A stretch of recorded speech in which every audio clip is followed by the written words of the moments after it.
Okay, hello, class 9. Everybody in class 9, a whole bunch of people asked some really good questions. So today I am going to be answering those questions.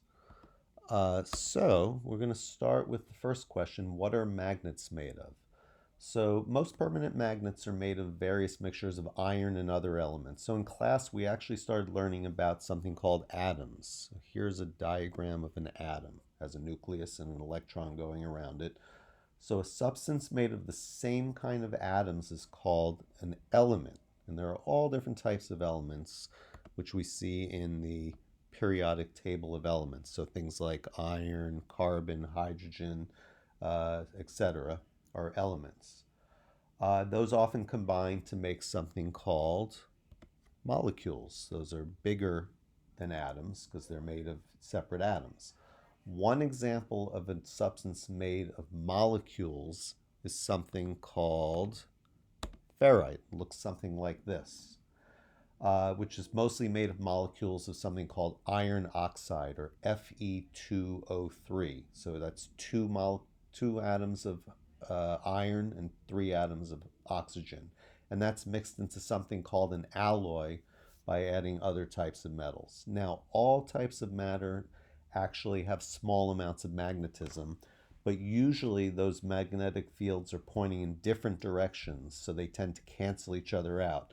With ferrite and several other materials, you can actually use a separate magnet to make all the magnetic fields point in the same direction. And when that happens, we say we've magnetized material. And when that's done, it's hard to reverse.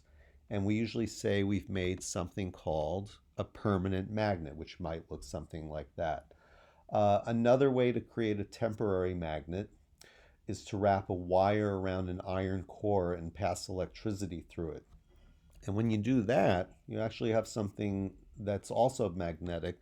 It's called an electromagnetic. It's only temporary. It only lasts as long as the electricity is flowing through it. It's actually electrons flowing through it, and it's used in junkyards to pick up scrap metals and so forth.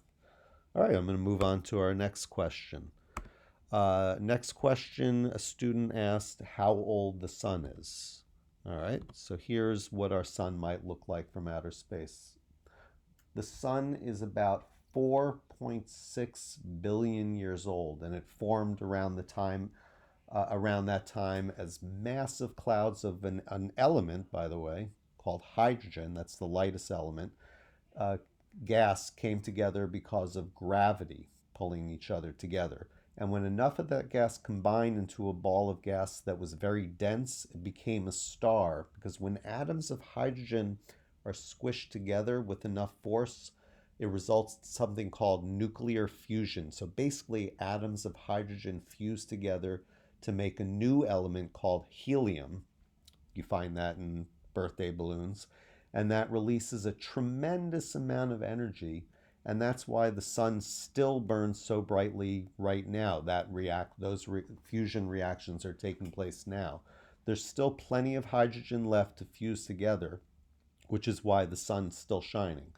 But eventually, the sun will run out of fuel, and in another 4.5 to 5.5 billion years, that'll happen. The sun will turn into something called a red giant. So if we look here at this giant red thing on the right, that's a red giant compared to the sun. It's much bigger. It'll get larger and larger, and then finally it'll cool down as all the energy burns off, and it'll become something called a white dwarf. All right, next question, a student asked, how do we get older? All right, so first of all, in the early stages of our lives, we are growing before becoming adults. Of course, we grow. So a baby grows into a toddler, um, which grows into a teenager, a kid, teenager, finally an adult. So basically, our body is made of cells. Think of it as like tiny little Lego pieces connected together. There are different kinds of cells, such as blood cells, skin cells, heart cells, brain cells, and so on. Um, so basically, each cell has a special molecule a really large one compared to something like water, H2O, and it's like a blueprint telling your body cells how to repair themselves and make new copies of themselves. So when we're still growing, those cells divide and they make new and slightly different copies of themselves, and they form all the different parts of our body. That continues into your adulthood, but of course it slows down at some point. So for example, when you get a cut, even adults produce new skin cells to repair the cuts.